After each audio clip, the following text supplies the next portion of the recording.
We are lucky to be joined by one of the leading experts in compromised identifiers and dark web data.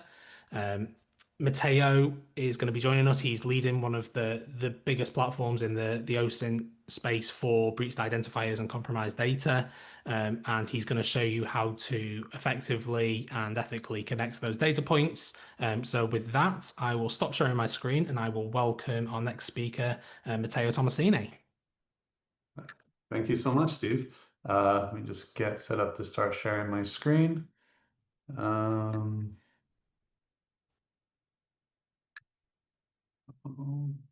Okay. Assume you guys are able to see my screen. So yeah, just gonna give an overview of what we're going to discuss today. So kind of the first half, we're going to kind of do a deep dive on kind of what compromised records are, the different types, what kind of information you can get for them, how they're used, who can and should use them as part of their investigations, and then kind of walk through a kind of a live use case showing exactly how powerful this data can be. So, Steve mentioned, my name is Matteo Tomasini, founder and CEO of District 4 Labs. I'm a career-long investigator. Started off in kind of the corporate intelligence world at K2 Intelligence, now K2 Integrity. Then moved over to Blue Voyant, a cybersecurity company, and then to Prescient, where I manage the cyber practice. And kind of all throughout that period, was kind of developing new tools, new methodologies around investigations, and frankly found that breach data in particular was kind of the most valuable data source. So kind of wanted to focus that in kind of building out the company. So I mean, everybody knows that hacks happen. Websites, companies are constantly being compromised. The threat actors just released all the Salesforce data over the weekend, which included companies like Qantas, UPS, Vietnam Airlines, etc. And I'm sure you've gotten notices in the mail saying, "Hey, you've been compromised," etc. It's kind of no shortage of them. And every sector is affected. It affects, small, forums, run by, just a guy or a girl, to, the Fortune 50 companies. No one's immune to being compromised, unfortunately. So it becomes kind of the most, the largest, most, breach data in general becomes the largest, most continuously updated repository of information, I think, in the world. It's just amazing, amazing data. So what kind of data is found in these breached or compromised records? So it's not just kind of lists of passwords. They're really rich data sets that contain a lot of personal, behavioral, financial information. So you could find out things like, full names, dates of births, national ID numbers, passports, addresses, home, shipping, billing, etc., financial information, obviously authentication information, so usernames that people log into, passwords, and most people are like, oh, passwords, that's good. It's obviously it's a great pivot point. District 4, we're cracking passwords so that you can then, search by password. Obviously, if they have a unique password, that's great. But even just passwords can reveal a lot about a person. How many people maybe in this webinar have as their password their children's names or their, pets' names, or maybe it has their birth date in there. So you can actually learn a lot by their passwords, not just a pivot point. But very interesting as well. Employment information, and then of course information about their infrastructure, IP address, machine name, and then demographic information. Just really anything you can find out about a person, you can find out by looking at compromised data. And so kind of the corollary to that is, all right, what can you discover now that you have this sort of data in the records? What can you learn about a person?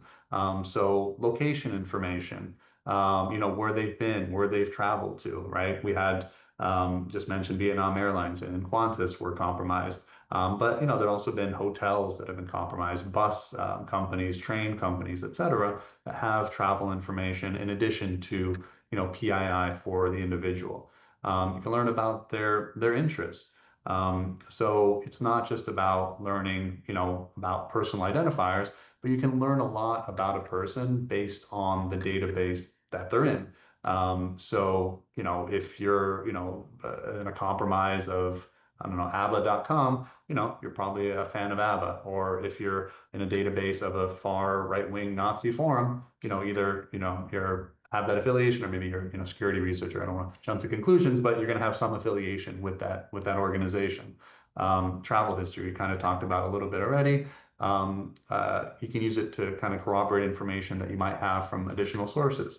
A lot of people on this call might use public records like TLO, Clear, Accurate, etc., that provide good information. But if you've ever looked yourself up, you're going to find email addresses that you've never heard of, phone numbers that you've never seen before. So you can use compromised information to kind of help corroborate that information.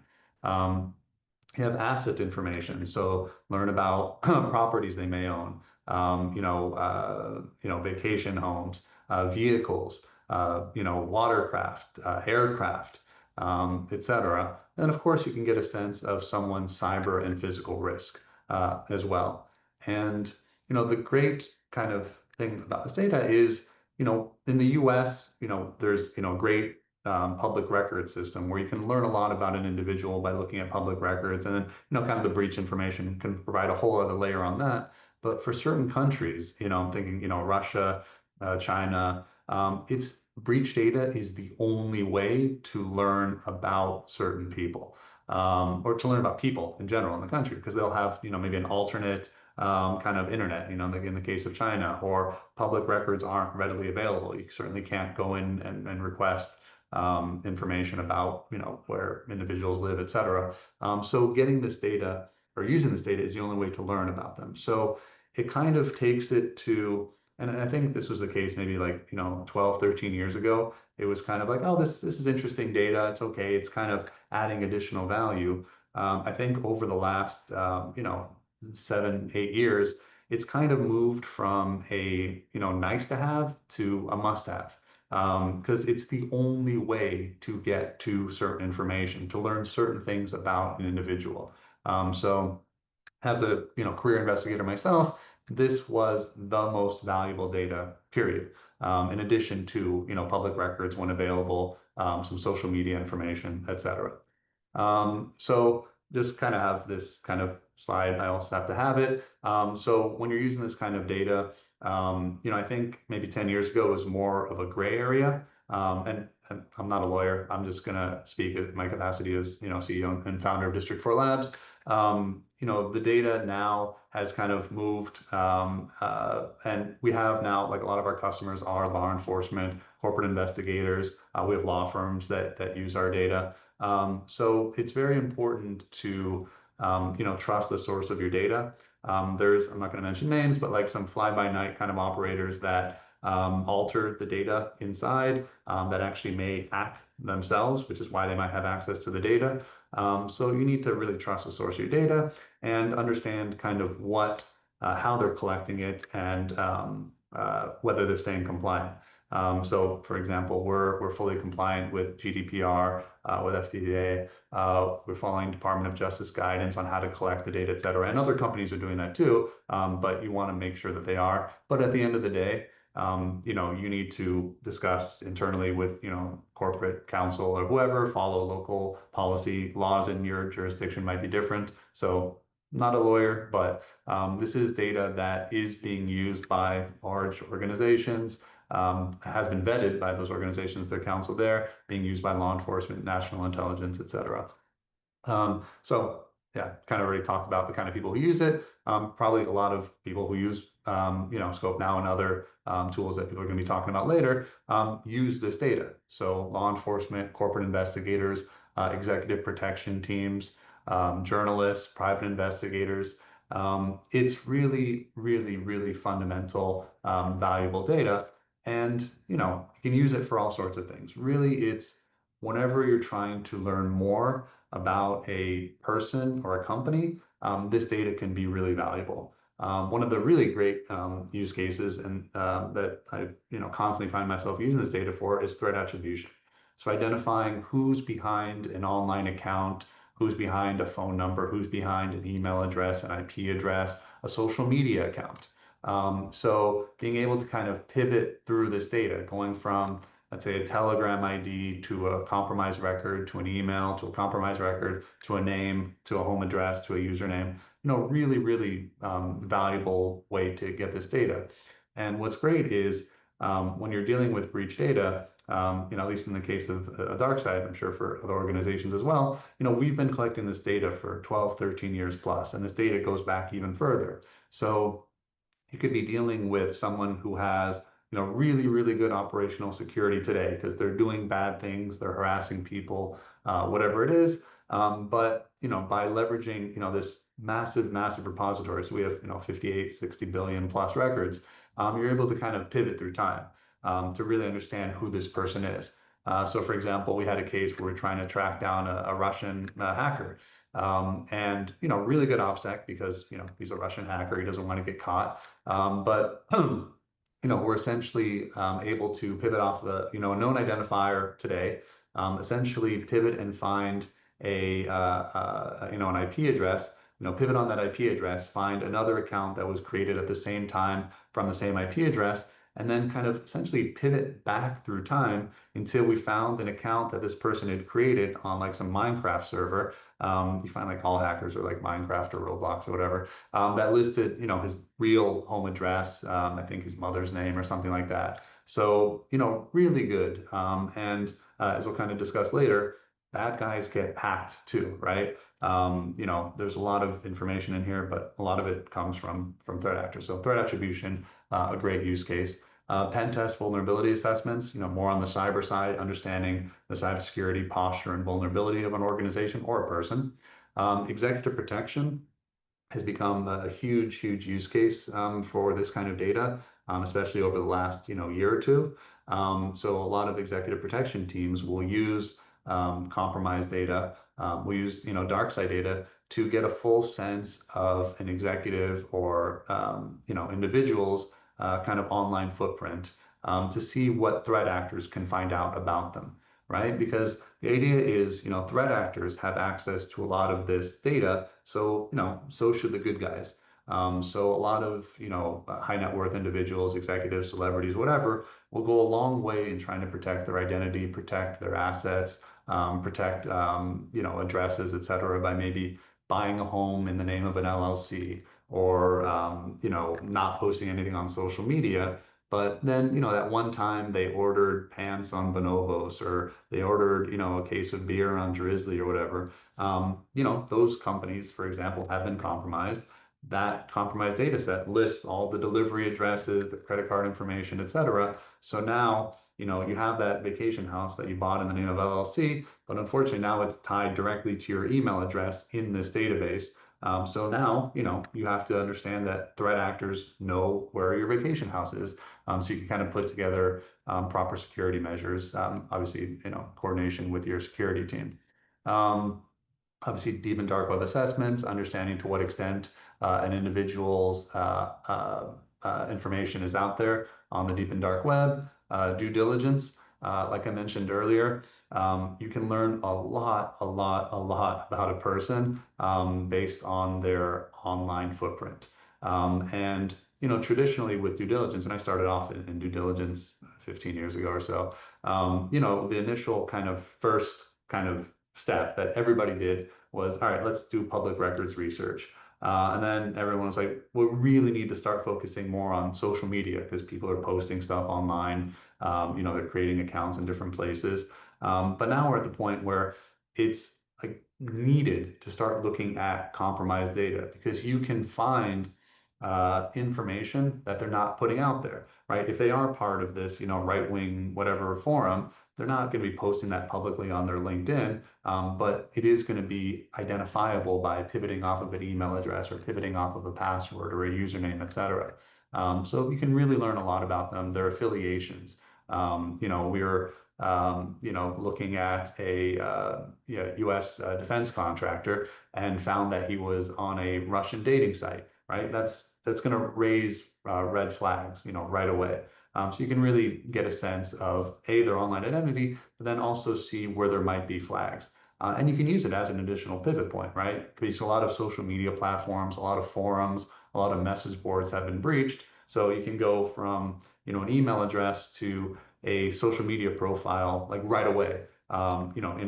We use additional tools as well, but in many cases, it's the only way to get that information. Like Discuss has been breached, Twitter, Facebook, etc. So a great way to get that information.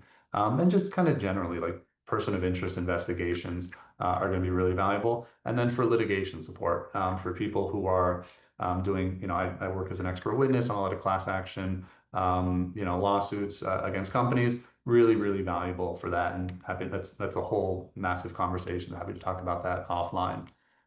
So in terms of the types of breach data, so kind of use breach data writ large to kind of discuss a lot of different data sets. So talking about hacks, so that's kind of your classic compromise of a company, a website, etc.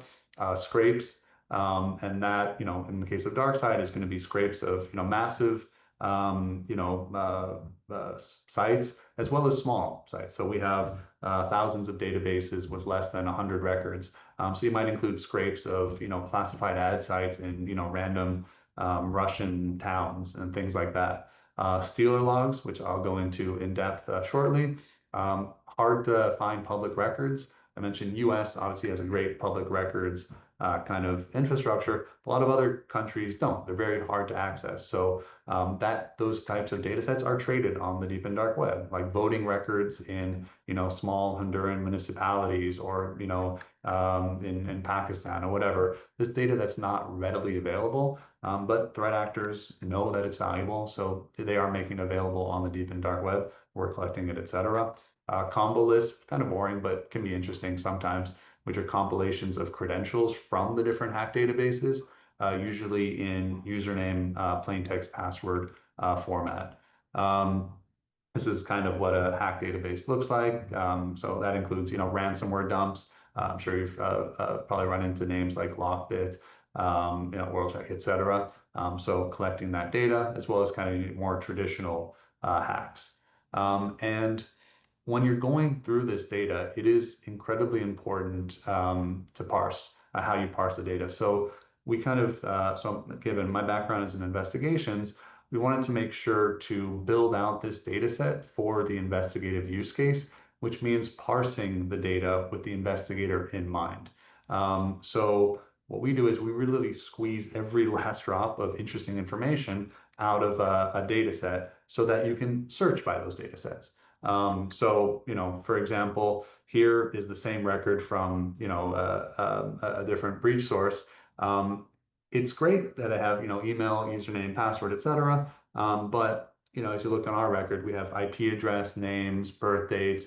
We're able to crack the password, Google user ID, Twitter name, etc., which is great for an investigator. And that's why it's really important to parse your data well. But also, you can now search by that Google user ID and get the full record. You could search by that password, get the full record, etc.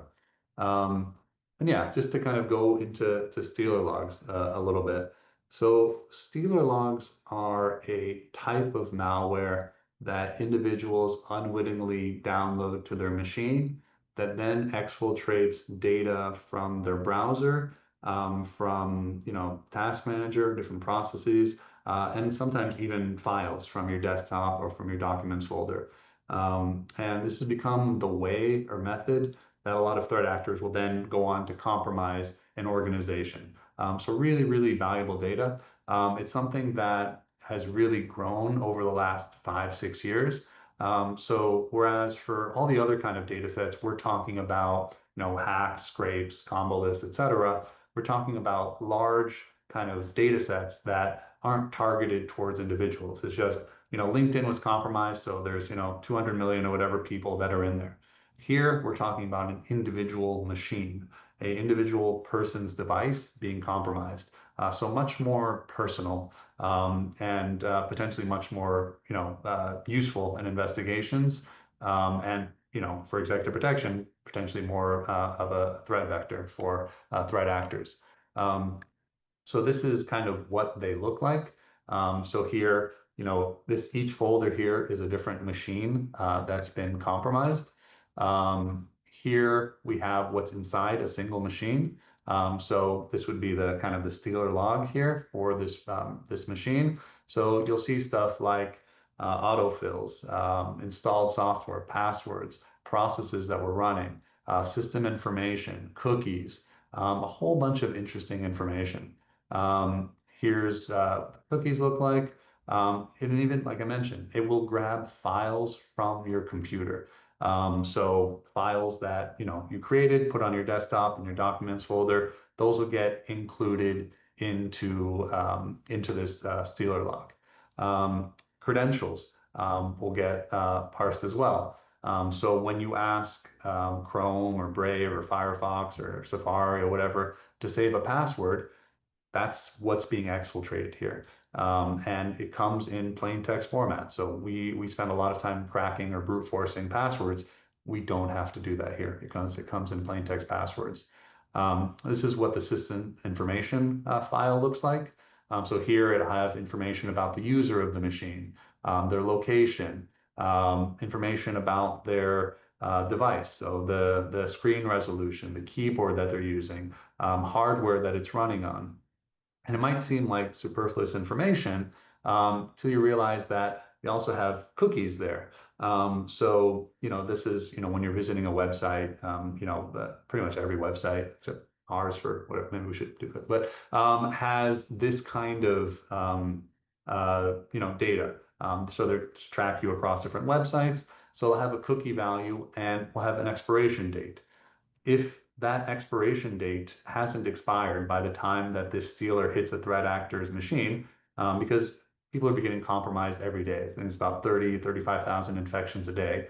There are channels that we're in where you kind of see live traffic. So people, as they're getting infected, that data is going to a command and control server, which we're then pulling down from and ingesting into DARKSIDE. So you might see a computer get infected at 10:26 a.m., be available on the C2 system at 10:27, and potentially being leveraged at 10:28, which means that a lot of the cookies are still going to be valid, which means that you could use, a threat actor could use, the credentials to log into a machine. But if you have multi-factor authentication, two-factor authentication, et cetera, you're going to be stymied, right? You're not going to be able to, unless you have these cookies that haven't expired yet, and you have information about the machine. You can load all that session information, all that machine information into the specialized browsers that do this, and you can essentially be that person. So as far as the website is concerned, you are that person still in the same session. So really valuable to threat actors and really important for people on the defense side to understand what data is available out there to get a sense of the threat factors. Browser history is going to be available, and they even take a screenshot of your device at the time of infection just to kind of rub it in a bit more. All that data is available. So this was kind of like a kind of background into breach data, how it's used, log stealers, kind of how they can be leveraged by threat actors, how you can leverage them on the defense side. So now what I'm going to do is kind of walk through a I think interesting use case to kind of show off how all this data comes together, how you can learn about a person, and we're going to kind of look at the kind of the threat attribution use case. So we're going to look at an organization called Bullet Prof Link, which was at a time, a couple of years, maybe 3 years ago, the largest phishing operation in the world. So what I'm going to do now is jump into a live demo. Nothing ever goes wrong with live demos. Just do that right now. Okay.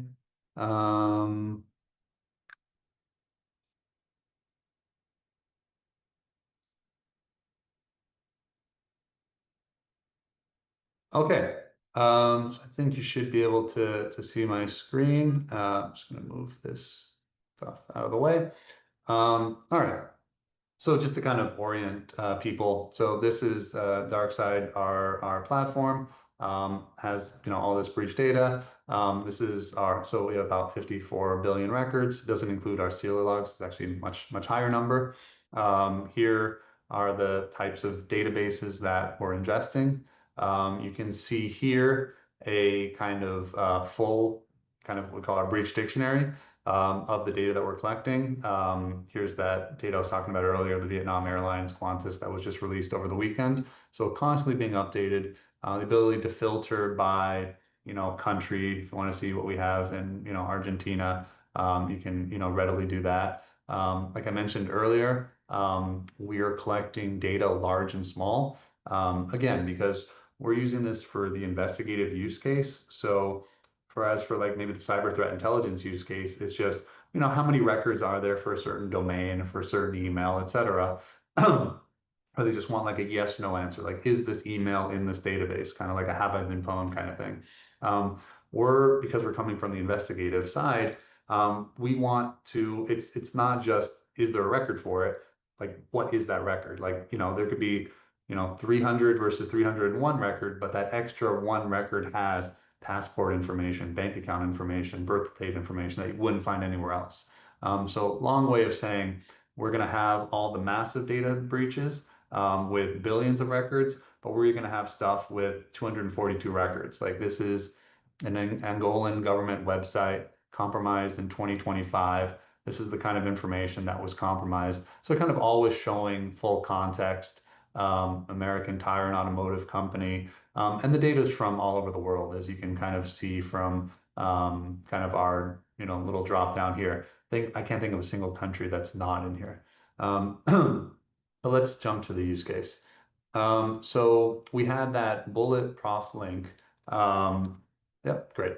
That's here. So we're just going to put that into the search bar. So here we can search by address, username, company, crypto wallet, domain, email domain rather, email or email handle, host, which I'll show you later, IP address or CIDR, which can be really valuable when you're looking at an organization. So, email domain is great because, if you're looking at, company, you can search for company.com, but the CIDR is also great. So CIDR is a range of IP addresses because if it is a large organization or company, very likely they manage or own a range of IP addresses. So just for example's sake, we had a client who was looking into the FSB, the Russian security services. Their IP range isn't super secret. You're able to find it out. So if you search by that IP range, you'll get people who created accounts or who interacted with their accounts while they're at work. So we saw people ordering food to the office, buying flowers for their wife, buying presents for their kids, etc. And of course, they're not going to have an email address of, at FSB Russian supersecurityservice.com, but you can still get to that information by doing this CIDR search. So, very powerful. Name search, of course, password. So in combo lists and in malware logs, the passwords are going to be in plain text. But like I mentioned, every other website is obviously going to hash their password in the background. And, the hashing algorithms have progressed from, MD5, which is kind of a joke, to, SHA-256, SHA-512, to bcrypt, etc. So they become harder and harder to crack. But we are still having great success in brute forcing the passwords so that you can then search by password. Phone numbers, obviously great to search by phone number, and then user ID / social media IDs. So you can search by alias or usernames, which include all those different social media handles. So Twitter _ username, GitHub _ username, Weibo _ username, Telegram _ username, etc. But same idea with user ID. So user ID is that numeric value that doesn't change. So, to take Twitter as an example, you can change your Twitter handle 100 times, but your ID will always stay the same. So we're collecting that information so that you can kind of search both ways, which is great. But let's look at our guy, Bullet Prof Link. So we do a search here, and we get two results. So not a whole lot, but interesting information regardless. So this is kind of what the results look like. Here's just a little summary of what we found. And kind of earlier I was mentioning that, this conversation is about breach data, but we're also District 4 and DARKSIDE, we're also collecting data that isn't breach data. We talked about scrapes, but this is just a bunch of logs that I found online, about 46 million logs that include user information. So here I can kind of see more information that was in there. So this guy had a repo under the username bullet profit link with these additional repos. Apparently he was deleted at some point. So that's the other great thing. Like, we're holding data that may no longer exist, including on the dark web, just because we've been collecting this data for 12, 13 years or so. And obviously data is transient and isn't always online. So not a huge interesting information, but whatever. This record instead is more kind of classic things. So this is the hacking and carding forum, compromised in 2022. If we look at the full record, we see that bulletproof linked was actually the store ID. So here we see the kind of full record. We have kind of our customized columns here. So now we see this username, the green my. So as an investigator, I'm going to want to pivot on this. So I'm going to search in breaches for now. What I'm going to do is I'll sort by database name. And already we're learning a lot. And this is a relatively unique username, right? It'd be a difference between this and John Smith. We do have methods of, we have this complex search where you can add filters and filter a name if you have something common. But the green my is a relatively uncommon username. So already we're getting a sense of the kind of things that they're interested in. So that's that hacking forum we found before. Best Black Hat Forum, Black Hat Pro Tools, Black Hat World. So all kind of like search engine optimization, web mastery kind of forums. Geeked In, programming thing. Gravatar, GSM hosting, technology forum. Twitter's Twitter. Web hosting talk, another web and cloud hosting community. And here, just to give an example, so this is the hash password. Here's the salt. So should make it a lot harder to crack, but we're able to crack it. So that's this is a threat actor, so I don't feel super bad about showing a password. But that's their password there. And here's additional metadata about the document. So we're already getting a sense, all right, this person might be Turkish with the name Serkan Seker, is definitely interested in SEO and technology, etc. We're seeing here that this person has the green my as a handle as well. So at Gmail, at Sec Mailbox, at GitHub, etc. So now, as an investigator, I'm going to search the handle in breaches. Let me remove the green my records that we already looked at, just so we can kind of filter things out a little bit. Let me add a couple of columns just so here at the address and I'll put the phone number too. And here, I'll hide this. So here we have new records. So we have OpenSC, which is another hacking forum, which is great. And then here we have other passwords that we're able to brute force / crack. So we see for this one, we have a password 8991421. Okay, interesting, pretty unique. Here, I'm starting to notice a pattern with these two. So the name of the website, so TNA Flicks is it's an adult website. So the name of the website, TNA Flicks, plus this 8991421.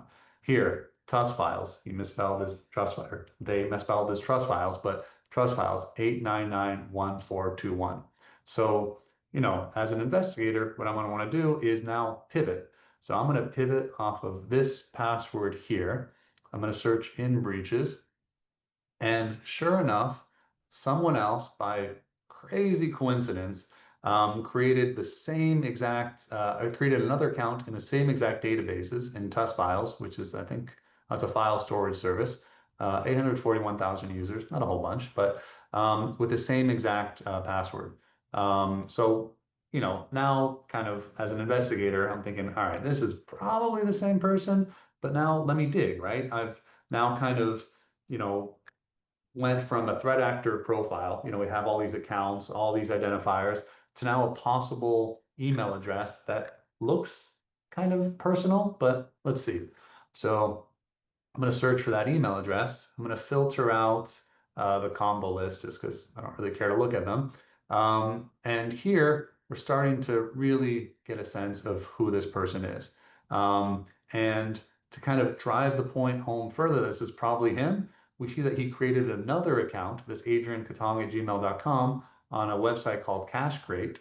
And here he used cash 8991421, right? Same exact pattern. So now, I mean, I'm never going to ever say 100%, but now we're raising the certainty level quite a bit higher.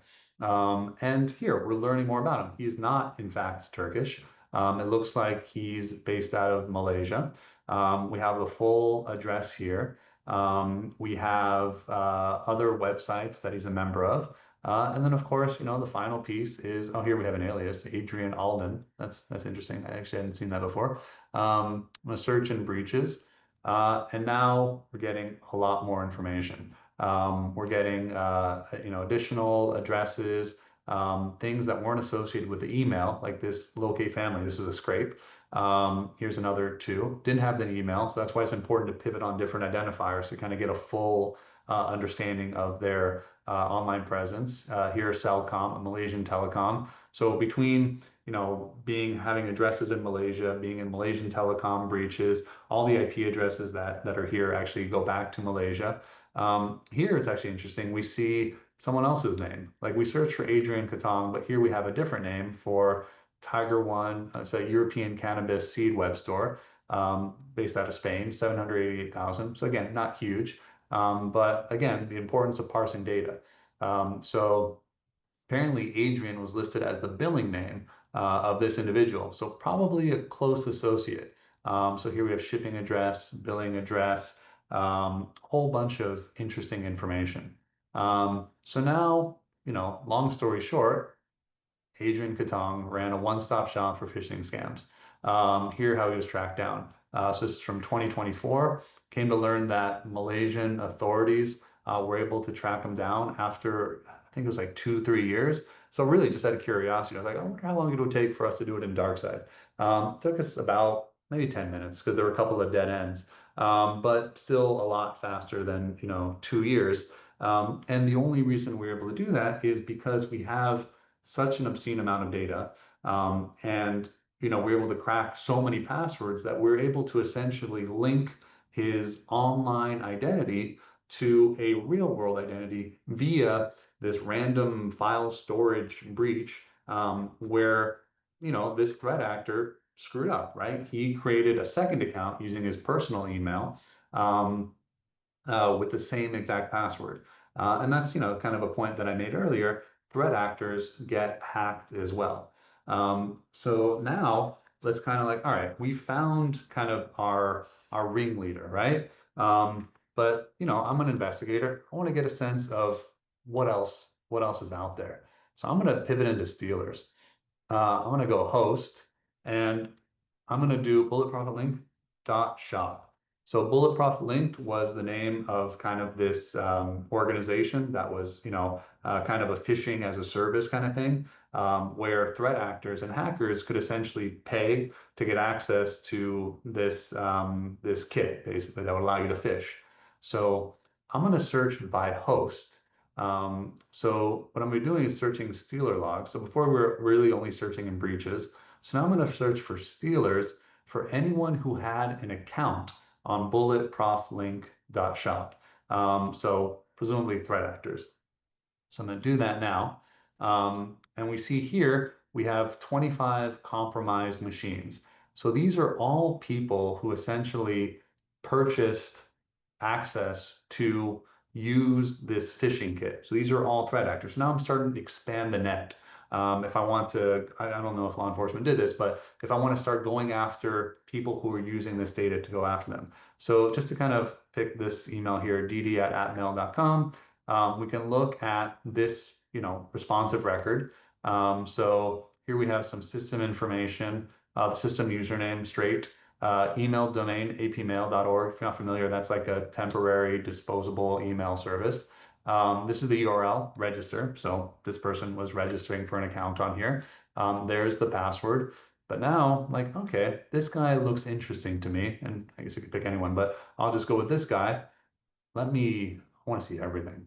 Um, so now what I'm doing is I'm getting the full log, like everything that was part of that exfiltration from this hacker's machine. So here's that system information that we saw before. Here's installed software. So this is the software that they have installed on their machine. There's a whole bunch of different use cases for this. I won't go too much in depth, but just know that it's here. Same with processes. So these are the processes that were running on their machine. Again, there's a lot of different use cases for being able to get this data, and I can discuss that later, but it's very interesting data to have.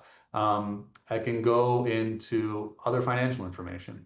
So these are all the crypto wallets that this threat actor is associated with or has access to or has received money from or sent money to, etc. So obviously interesting. Autofills. So when your browser asks you, hey, you keep filling in the same information, do you want us to remember it for you? You click yes, that's going to get saved here and going to be exfiltrated. So here you have phones that, this threat actor asked Chrome or Brave or whatever it was to remember for them. Username. Here we have other autofills. So just a whole bunch of actual average monthly turnover, annual income, authentication, build tags, card expiration date, whole bunch of data. But let's look at the credentials.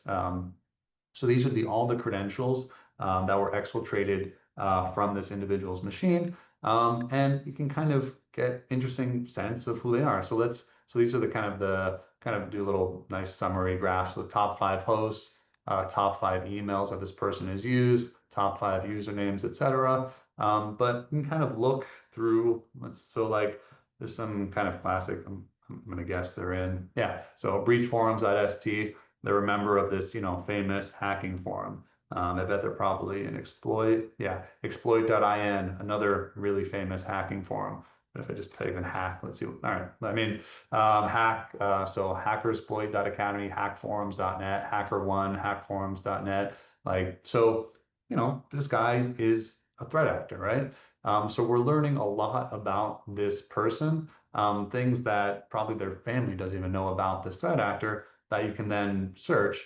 And of course, I won't do too much, but let's just pivot in here and search for breaches. And even though this is a hacker who, is supposed to have good operational security, who's using a temporary email, like this is apmail.org, is like a temporary email that you use just once usually.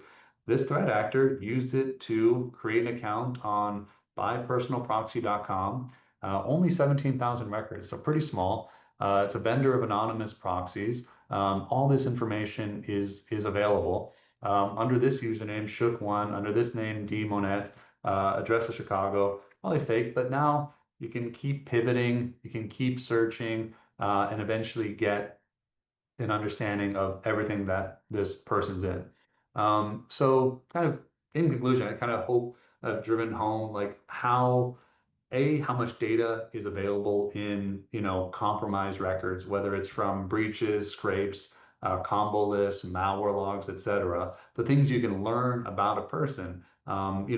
We had addresses, phone numbers, dates of birth, essentially browser information, websites that they were a member of, social media information, etc.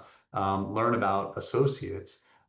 Really just it's just such valuable data.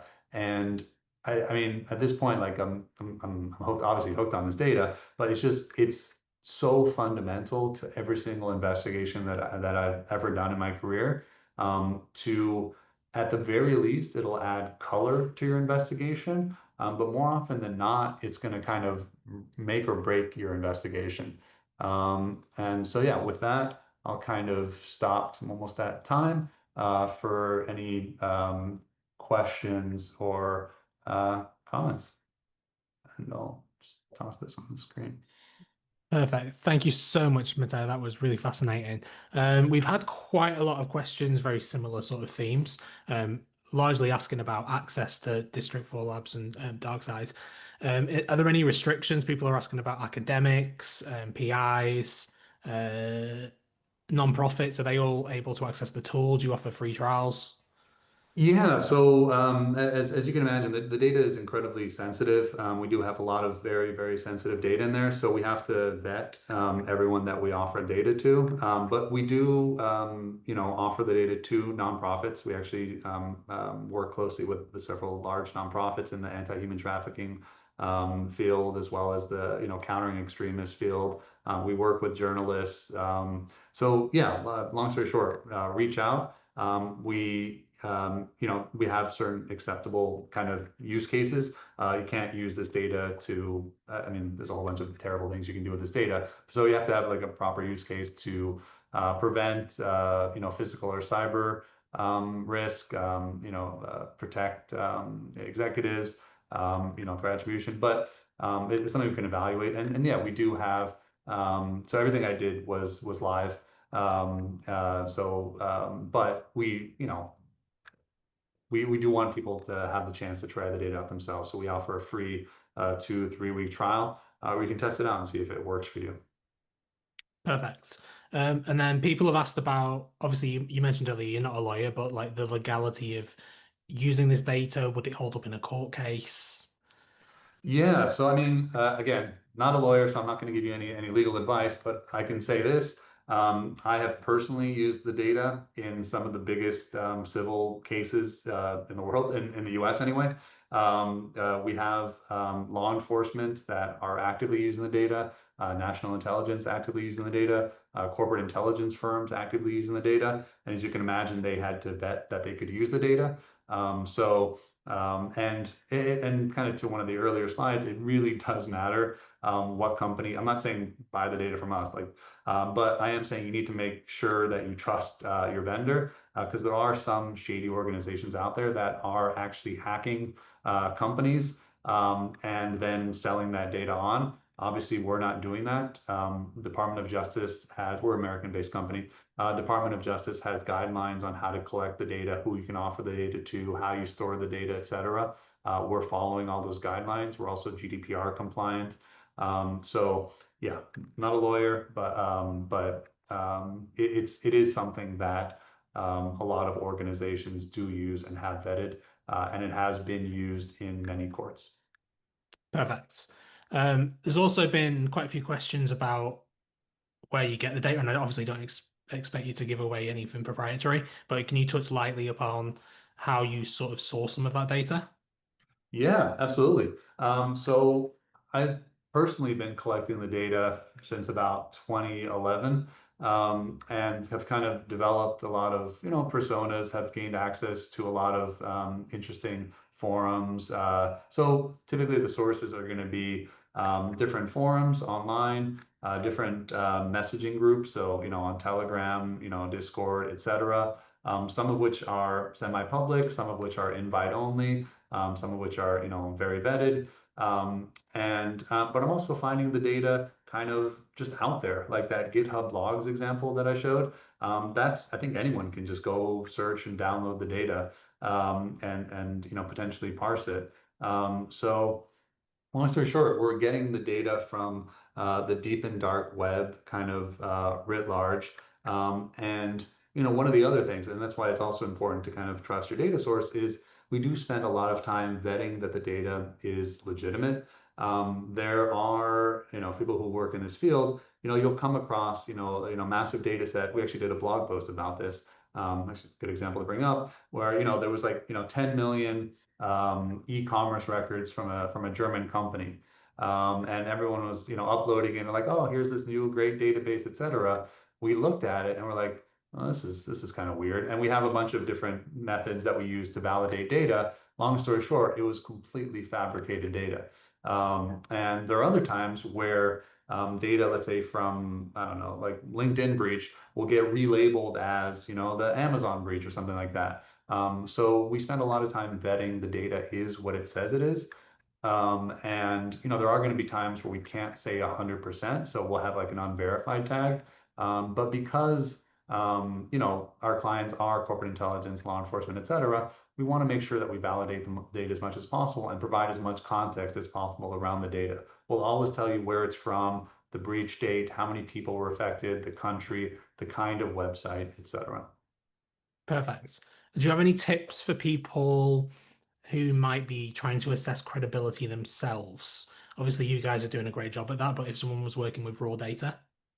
It's a long process. So if those people want to reach out to me, like I'm not I'm happy to share with the community. So yeah, everything has different methods. Like Chinese national IDs, for example, like you validate them because like the full birth date is like a section of the ID, or for Iranian IDs, it has to match a certain sum. For Russian names, like when you have patronyms that have it's just like every database, every kind of company has different methods of how we assess validity.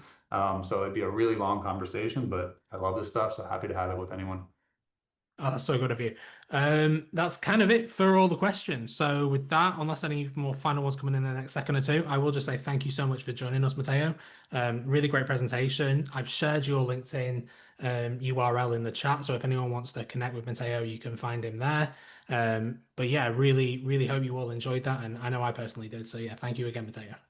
Yeah, no, thank you, Steve, for sorting this out, and yeah, thanks everyone at Skopenow for putting it together.